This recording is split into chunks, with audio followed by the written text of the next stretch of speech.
Here we have the graph of f of x equal to negative x 0.5 x squared plus 10. And we want to find the length of this arc. So we want to find the distance from here to here. And that's going to be from x equal to negative 2 to x equal to 3. So what is, if we walk from here and then go around and go to here, what is that distance? And so the way we find arc length is we would divide this arc length into many segments and then find the distance of each segment and then add them together, and that will give us the length of the arc. And so first we'll go ahead and divide this arc length into 5 segments. So here we have the arc length, and then we'll divide it into segment 1, segment 2, segment 3, segment 4, and segment 5. And each segment is just a straight line. And so segment number 1 is just from the point negative 2a to the point negative 1, 5, and so on.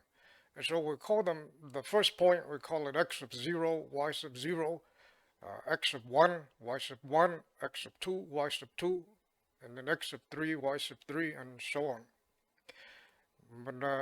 And so the length of the first segment is just x of 1 minus x of 0 squared plus y sub 1 minus y sub 0 squared. That's the distance between 2 points.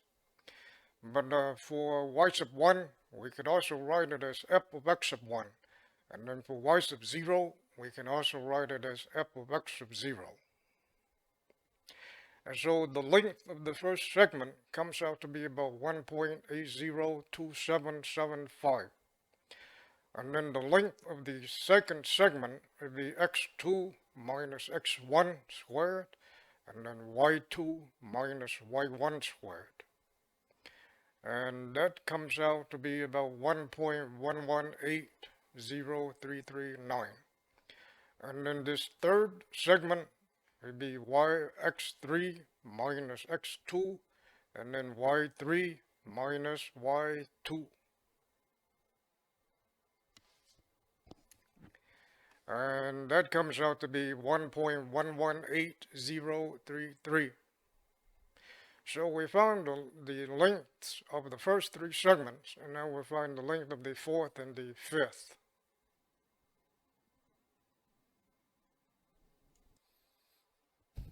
And for segment number 4 is going to be x4 minus x3 squared and y4 minus y3 squared. And that comes out to be 1.80227. And for segment number 5, that'll be x5 minus x4 squared, and then y5 minus y4 squared. And that comes out to be 2.69258. And so the arc length, approximately, if we add the lengths of the 5 segments together, so this is length of segment number 1, length of segment number 2, length of segment number 3, length of segment number 4, and number 5. And all together is about 8.5342. And so the length of this segment right here, so we walk from here to here, that's to be approximately a distance of 8.53.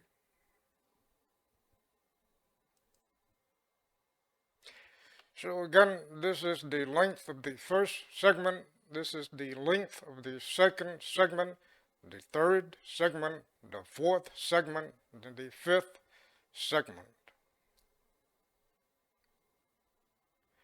And so the length of the arc is approximately, in summation notation, is x sub I minus x sub I squared, and then f of x sub I. And remember, this is the same as y sub I, and this is the same as y sub I minus 1.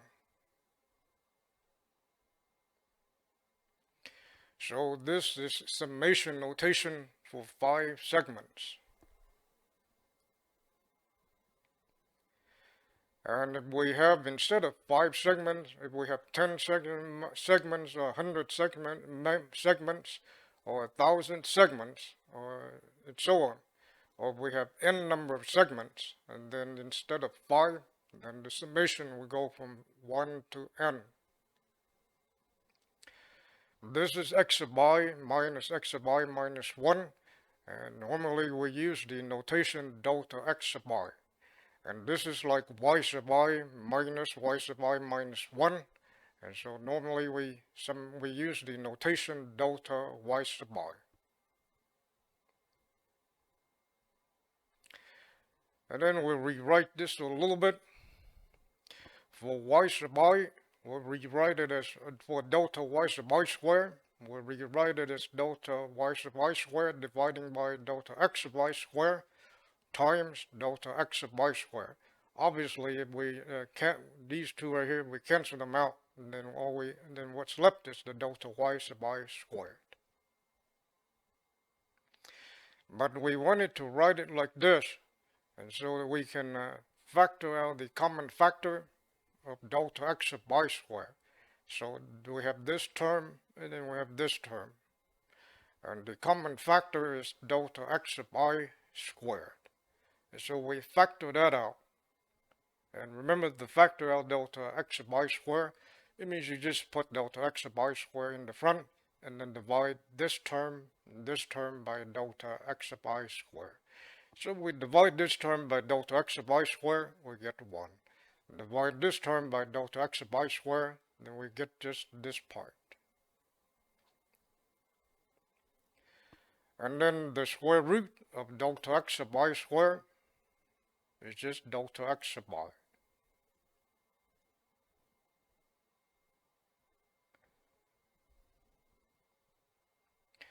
And then if we want the exact length for that set, for the arc length, we want the exact arc length. Then instead of n segments, we need to allow n to run to infinity.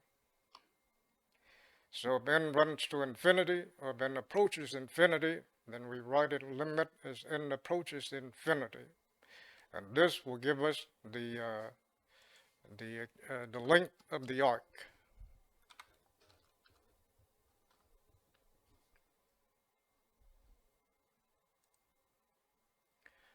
And then now, so this, the exact length, length of the arc is defined as this. And now we want to write this using integral. And so before we can do that, let's go back and look at the mean value theorem. So the mean value theorem says that if we have a function that is continuous on the closed interval AB and differentiable on the open interval AB, then there's a number c somewhere between a and b, such that the derivative at c is equal to f of b minus f of a, dividing by b minus a. So that's the mean value theorem. And so now for the closed interval AB, we can think of the first interval, the ith interval. So for the ith interval, from x sub I minus 1 to x sub I, so for example, think of like the interval from x sub 0 to x sub 1, or the interval from x sub 1 to x sub 2, and so on. Then for this closed interval, there is a number c sub I that's in this open interval, such that the derivative at c sub I is equal to f of x sub I minus f of x sub I minus 1, dividing by x sub I minus x sub I minus 1. But this, we also rewrite it as delta y sub I. And then x sub I minus x sub I minus 1, we rewrite it as delta x sub I. And if we square both sides, then we get the f prime of c sub I squared is equal to delta y sub I squared dividing by delta x sub I squared. And so now the summation formula becomes this. In the place of delta y sub I squared dividing by delta x sub I squared, we now have f prime of c sub I squared. And again, c sub I is just a number that is between x sub I minus 1 to x sub I. And then in terms of the integral, we would change it to the integral from a to b. And so for the example that we're on, a would be -2 and b would be 3. And we get 1 plus the derivative of f of x squared, and then this becomes dx. And now let's look at an example. So let's say we have the function f of x equal to x squared plus 1 to the 1/2. And we want to find the arc length from the f of x for the interval from 0 to 2. And this is what the graph looks like. So this is the graph for f of x squared plus 1 to the 1/2. And we want to go from 0 to 2. So we want to know what is this arc length.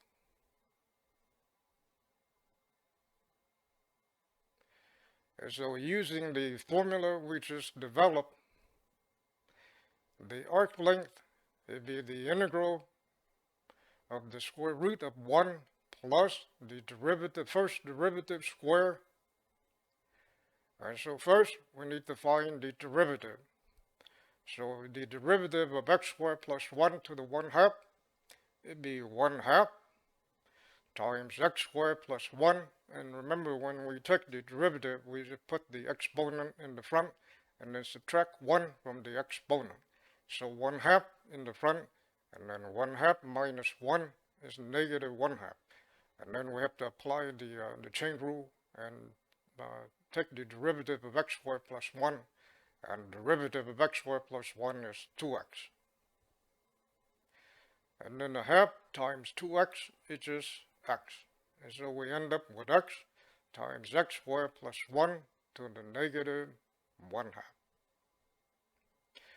And to find the arc length, first find the derivative and then square the derivative. And so we're squaring the derivative, so we get x times x squared plus 1 to the -1/2 squared.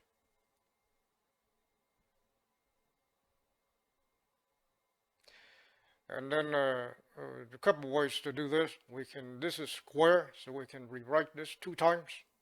And then we get x times x, which is x squared, and then x squared plus 1 to the -1/2 times x squared plus 1 to the -1/2.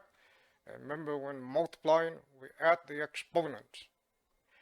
And then -1 plus -1, a -1/2 plus a -1/2 is -1. Or maybe a simpler way to do this, we can just, we square the x, we get x squared, and then we square this part right here, square, we just multiply the exponent. So 2 times -1/2 is -1.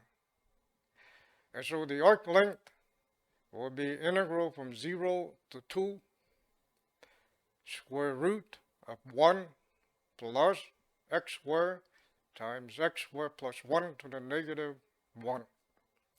And then for this type of integral, simplest way is just to use to find this definite integral. We can just use the numerical method like trapezoid's rule. Get trapezoid's rule. And then we can get an approximate answer for this definite integral, and we'll get 2.39473. So about 2.39.